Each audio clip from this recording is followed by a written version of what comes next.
seria o Bolsonaro, né? Tu vê, lembra um pouquinho, mas não lembra tanto, né? Eu acho que ele tem medo de processo, ele bota ali uma pessoa um pouquinho parecida, mas nem tanto. Mas vamos lá ver.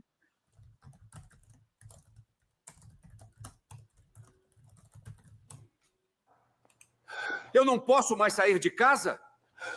Não. Vocês só me dão trabalho. Quando penso que o povo já esqueceu de mim, vocês vêm e aprontam de novo. Com tantos projetos para ser votados para o bem do povo, e vocês aqui sem trabalhar? Por que vocês não fizeram isso para apoiar o fim da escala 6x1? Por que não fizeram isso para apoiar a taxação dos super ricos? Esse é o PL, partido da extrema-direita, que não tem projeto para o povo. Bolsonaro virou a desculpa perfeita para eles não trabalharem. A cada sessão no Congresso, Perfeito. o Brasil foi sequestrado por um grupo de atores de quinta categoria. Eles deveriam estar ali para trabalhar pelo povo, mas transformar o cenário num palco de gritaria, defesa de interesses próprios e idolatria política. O povo paga, eles brincam. O povo clama, eles debocham. Eles brigam todos os dias para defender Bolsonaro. Não interessa o tema da pauta, eles puxam o nome dele para a cena como se fosse um mantra sagrado. É como se o país estivesse parado no tempo, girando eternamente ao redor do ego de um só homem. É nojento, é vergonhoso, é uma traição à verdade. Nós do canal Brasil Sátira do Poder convocamos a todo o povo brasileiro para engajar os canais de esquerda, curtindo, comentando, compartilhando os links dos vídeos, pois estamos todos trabalhando em favor do despertar progressista em todo o Brasil e na conscientização para que o povo somente vote em candidatos da esquerda nas próximas eleições. Se você chegou até aqui, comenta abaixo desse vídeo. Um povo informado é a arma mais poderosa da democracia. Perfeito. Brasil. Sátira Gostei do canal do também. poder. Sim, se inscrevam, pessoal. Eu vou deixar o link aí no... Foi clonado? Aquele cara, o Eduardo, aquele cara com o esparadrapo no olho e nos ouvidos é o símbolo do bolsonarismo, aquilo ali, né? É o idiota completo, cara, o idiota completo. E esse vídeo veio bem a calhar. E eu quero deixar claro aqui que o problema, pessoal, o problema foi que eles obstruíram a mesa, mas se eles fossem com o esparadrapo na boca todos os dias, eu e Portinho apoiaríamos, né, Portinho? Com certeza. Se eles passassem a campanha eleitoral assim, inteira, no horário eleitoral também, assim, seria ótimo. A gente ia apoiar 100%, né? Perfeito. Aqui o quinto artigo deixou um pingo. O Sidney Cripa corja de eternos golpistas. A Regina Alves também deixou um pingão aqui para passar de 100 na audiência. Já passamos aí, ó, já passamos de 100. Vamos subir mais. Vamos deixando a curtida, pessoal. Quem puder pingar, pinga. Comenta no chat, compartilha.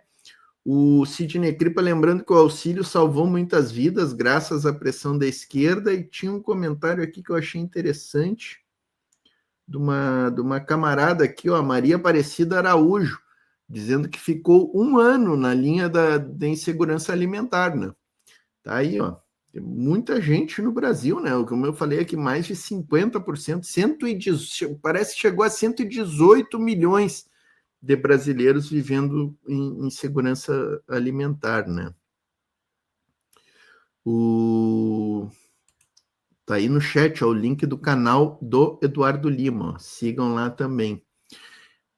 Mas veio bem a calhar esse vídeo que tu trouxe, ô Eduardo, para introduzir saúde mental, esse outro aqui, ó, que é da camarada Jandira Fegali, nossa deputada aí do Rio de Janeiro, né, do PCdoB, ela falando sobre este congresso, fazendo uma análise deste congresso com o Nassif aí. Vamos pro... Eu também não assisti ainda, hein, Eduardo? É react legítimo esse aqui, ó.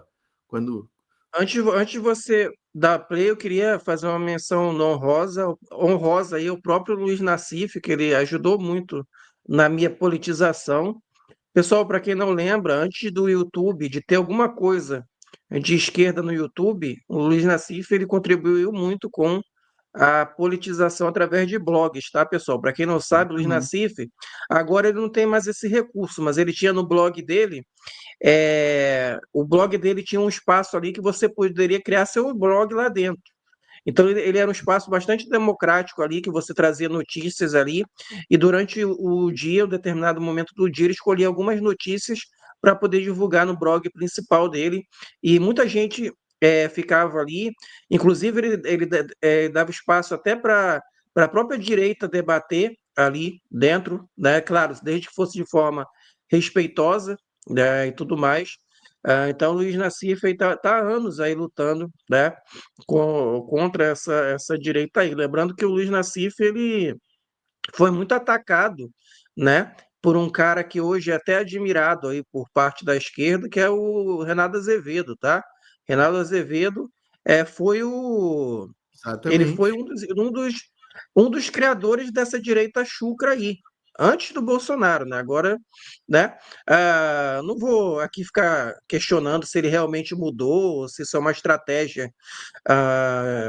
pessoal dele para poder ganhar mais audiência, não sei. Mas, de fato, no passado, ele atacava pessoalmente ali o Luiz Nassif, e o Nassif tem vários vídeos aí. Você dá uma pesquisada aí no YouTube, Luiz Nassif e o caso Veja. Você vai ver lá que tanto Isso. o Renato Azevedo, que era na época parceiro lá do Diogo Mainardi, que é um crápula, né? Sim. Que ficavam inventando mentiras ali e coisas totalmente pejorativas, pessoal, coisas totalmente de baixo nível, que tu não imagina, né? Que uma revista de grande porte daria espaço, né? Do tipo de dizer que o Luiz Nassif era frequentador de sauna gay. Esse é o nível das coisas Exatamente. que Isso o foi Renato até. Azevedo, né? Que agora se posta como o liberal, democrático, educado, é, bem intelectualizado, mas ele era esse baixo nível aí, ele ajudou a fomentar o bolsonarismo, né? Pré-Bolsonaro, né? Eu considero, tem ele, tem também o Diogo Mainardi. Pré-Bolsonaro, pré-Bolsonaro e pré-Lava Jato até, né? Porque depois da Lava Jato, o Nassif é um dos primeiros caras o Nassif é jornalismo com J maiúsculo, né?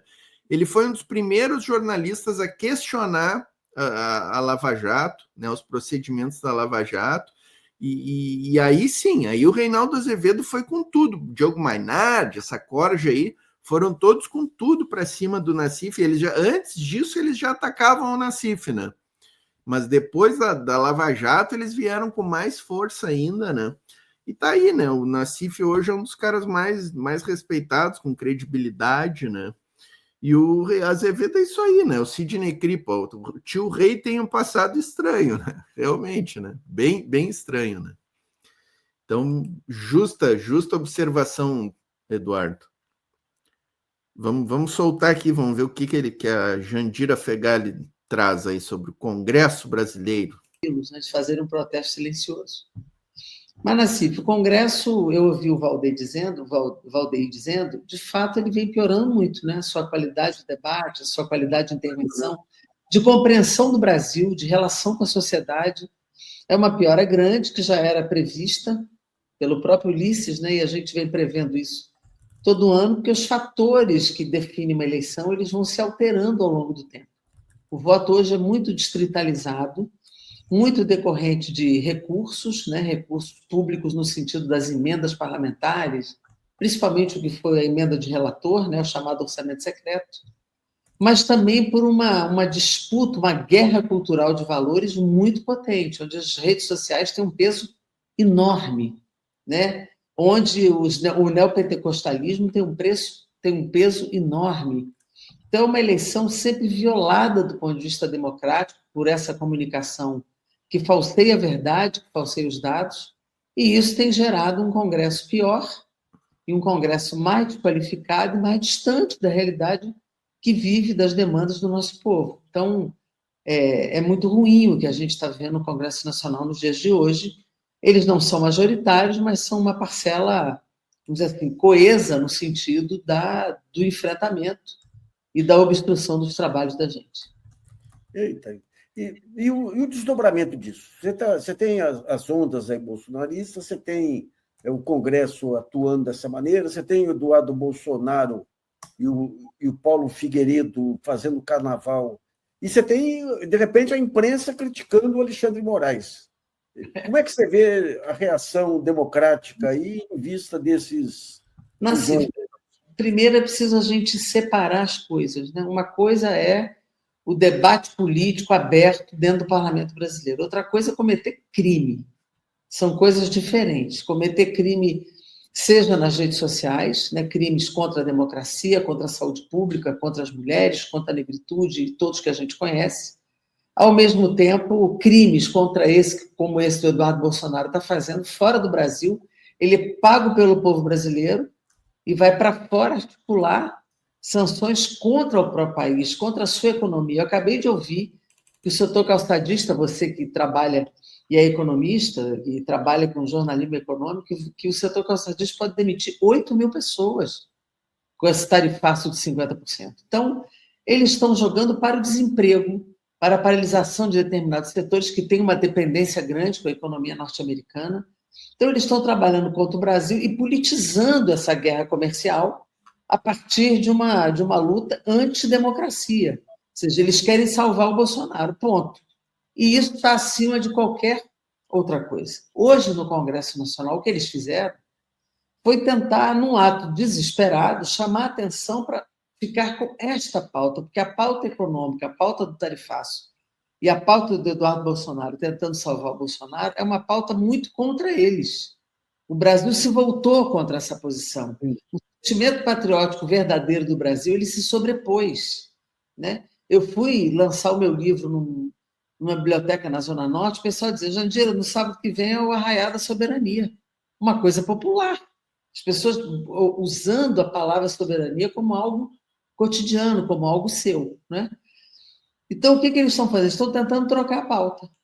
Eles estão tentando chamar a atenção para a perseguição ao Bolsonaro, para uma prisão injusta do Bolsonaro, para o chororô em torno do Bolsonaro, né? Usando o Trump para isso, não sei até onde o Trump vai escalar nesse processo, mas é muito grave, de qualquer maneira, o que já está acontecendo. Nunca houve uma tentativa de incidir sobre o Poder Judiciário brasileiro desta forma, ameaçando o ministro, sancionando o ministro, um negócio que a gente nunca viu, né? E que, para eles, isso é legal, isso é bom, porque eles querem piorar fazendo o impeachment do Alexandre de Moraes e querem anistia. Duas pautas que, na minha opinião, não entrarão em pauta, não serão votadas.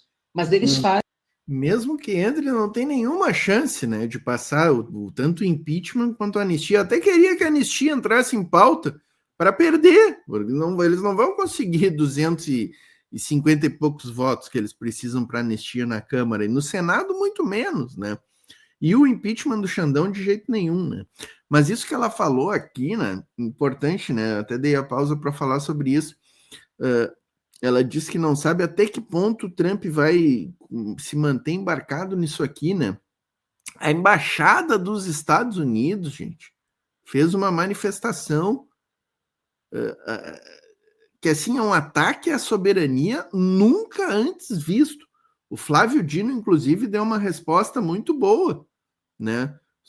A manifestação do encarregado aí, porque os Estados Unidos está sem embaixador aqui no Brasil, né? Tem um encarregado que está respondendo pela embaixada, e o Flávio Dino deu a resposta adequadíssima para ele, a embaixada dos Estados Unidos ameaçando os ministros, dizendo que quem estiver junto com Moraes vai sofrer as consequências.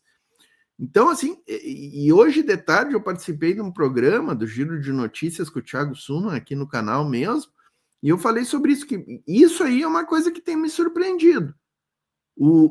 Não me surpreendido pelo Trump ter embarcado, porque o Trump a gente sabe quem é, né, a figura que é, mas me surpreende pela burocracia estadunidense embarcar, pelos neocons estadunidenses, pelo deep state estadunidense deixar eles fazerem isso.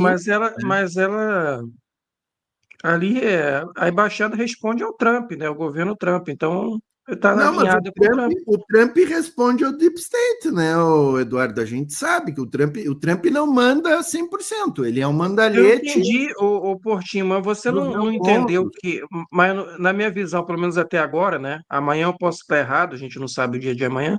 Eu falo por hoje, né? A gente sempre tem que analisar o hoje. É claro que a gente pode tentar fazer uma previsão, mas é aquilo que eu falei na outra live com o Josa. Você não viu que o Trump ele ficou com uma retórica muito maior do que a medida que ele aplicou? Porque ele impôs várias exceções, né? Você Sim, não acha que pode ter acontecido que o Trump foi com muita sede ao pote?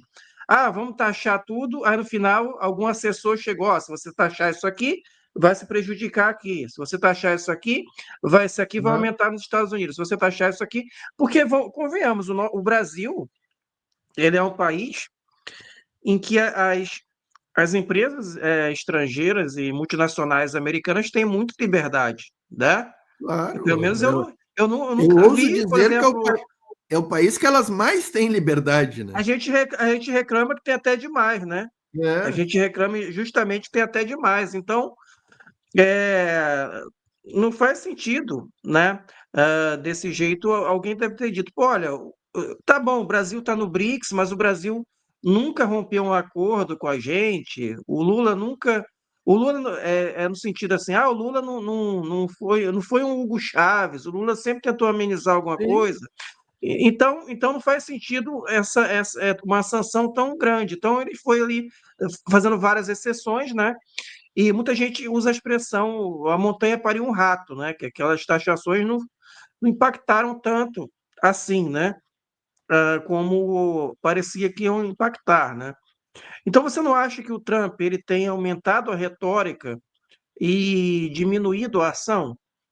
Porque está direcionando, por exemplo, direcionando para os ministros, mas os ministros já falaram que vão o Bolsonaro já está condenado, não tem como, né? Até por uma medida de autoproteção, né? Porque se deixarem eles se livrarem, vão querer fazer de novo, colocar Não, o alvo na cabeça deles de novo, isso né? aí, com certeza, eu acho, respondendo a tua pergunta, que o Trump é mais retórica do que ação, e quando ele age, ele volta muito atrás, né? Tem até taco, né? Trump always chicken out, sempre volta atrás, né?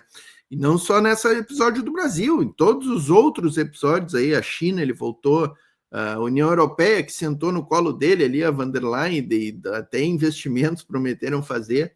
Mas, enfim, Vietnã, ele voltou atrás, vários outros países além do Brasil, né? E agora eu acho que o do Brasil ele vai voltar ainda mais atrás, ainda mais que tem alguns produtos aí que vão gerar consequências lá para a indústria estadunidense, que ele vai, eu acho que essas tarifas vão quase que inexistir no final do roteiro, da novela, digamos assim, né?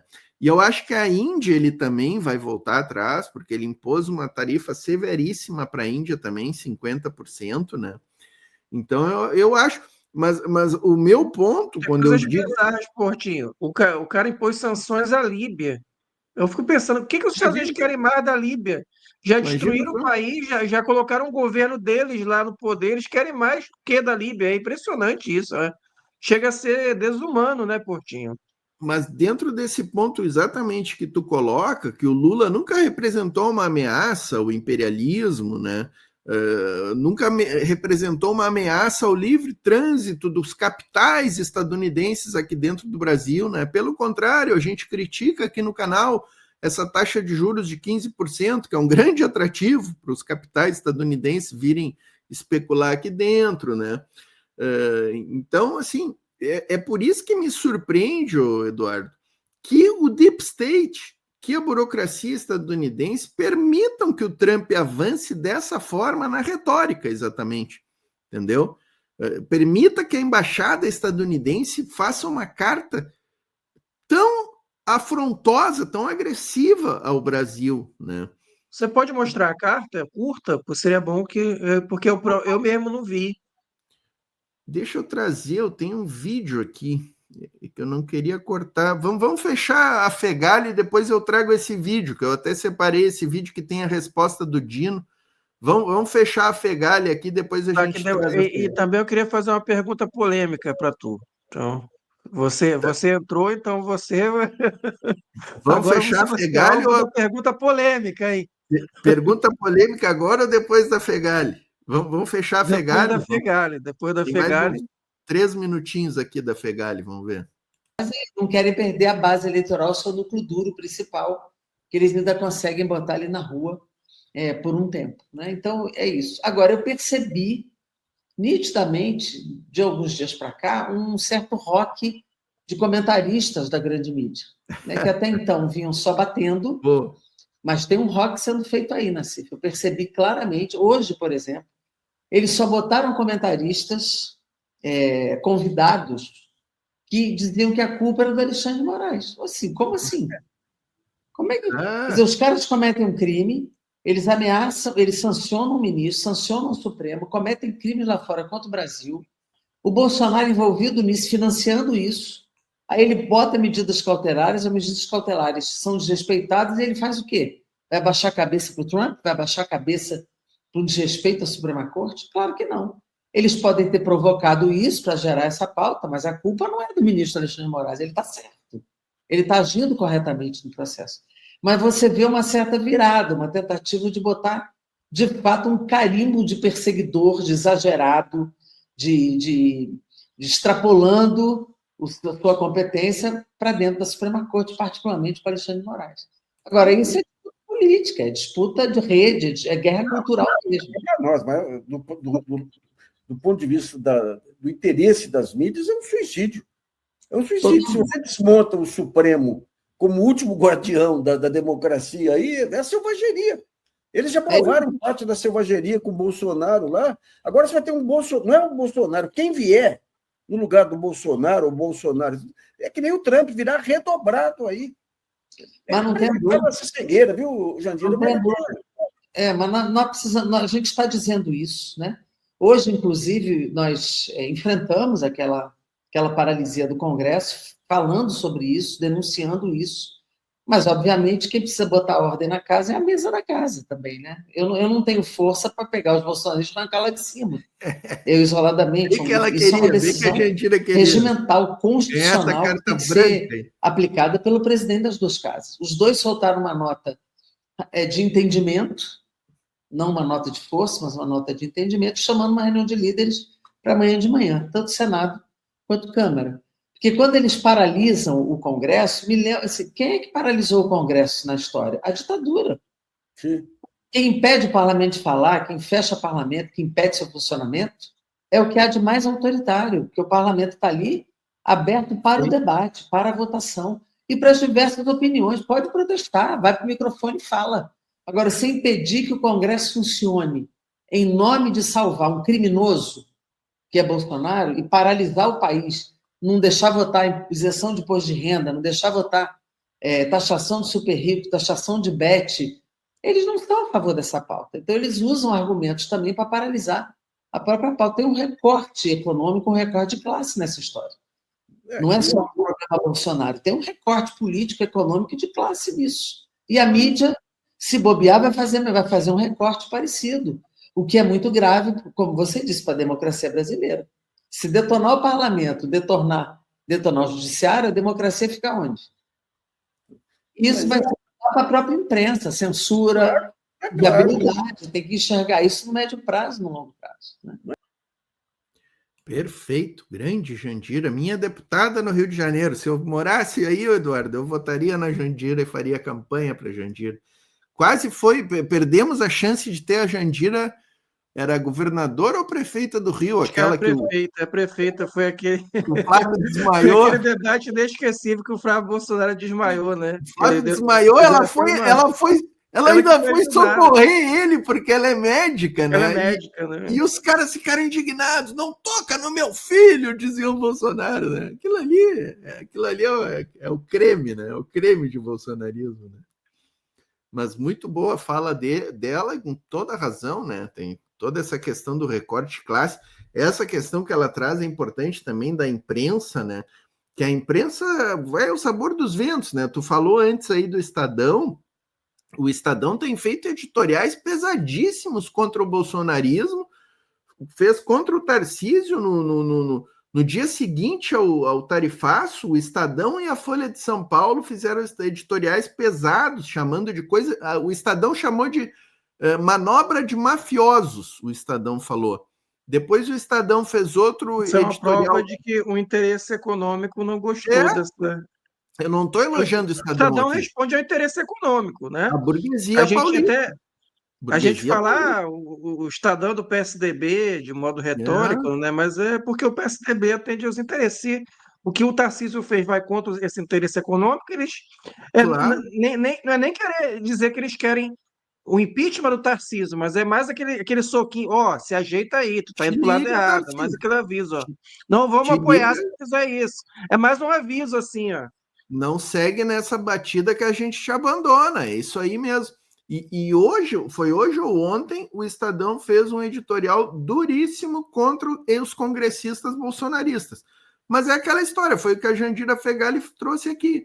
Amanhã ou depois, eles já podem fazer editoriais culpando o Xandão, podem fazer editorial culpando o Lula pelas tarifas, eles vão ao sabor dos ventos, né? Para manter os interesses deles, né? Os interesses da burguesia, da classe dominante, né? Sempre, sempre, sempre, né? Então é até importante a gente trazer isso para o pessoal não se iludir com o Estadão, não se iludir com a Folha, né? Com a Globo, que eu tenho acompanhado, o pessoal me critica aqui que eu assisto os telejornais da Globo, né? A Globo tá maravilhosa, a cobertura da Globo, assim.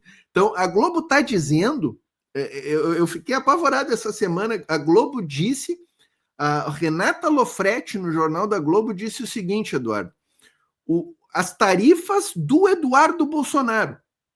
As tarifas do Eduardo Bolsonaro, ela falou, eu até registrei bem. Mas é aquela história, a Globo agora tá, daqui a pouco eles podem estar já para outro lado. As velas, eles podem virar as velas para o outro lado, né? Não, porque eles perceberam que isso é um tiro no pé, na própria campanha do Tarcísio, isso aí vai atrapalhar, né? Então, o meu sonho é que o Tarcísio tenha a mesma votação que o Dória, né? Que o Dória, todo mundo diz que seria o novo presidente, quando saiu de São Paulo, ficou com. Acho, acho que ele ficou abaixo do Emael.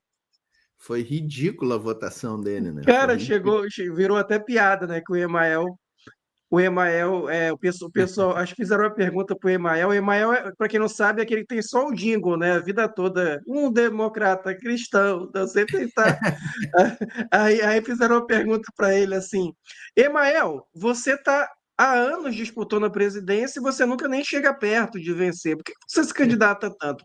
A resposta dele foi sensacional. Ele falou: olha, veja bem, a questão é que cada vez mais o povo está conhecendo a democracia cristã. Veja bem, nós estamos à frente do Dória. Já passamos o Dória. Cara, foi demais isso daí. Já é um grande feito, né? Já é um grande feito.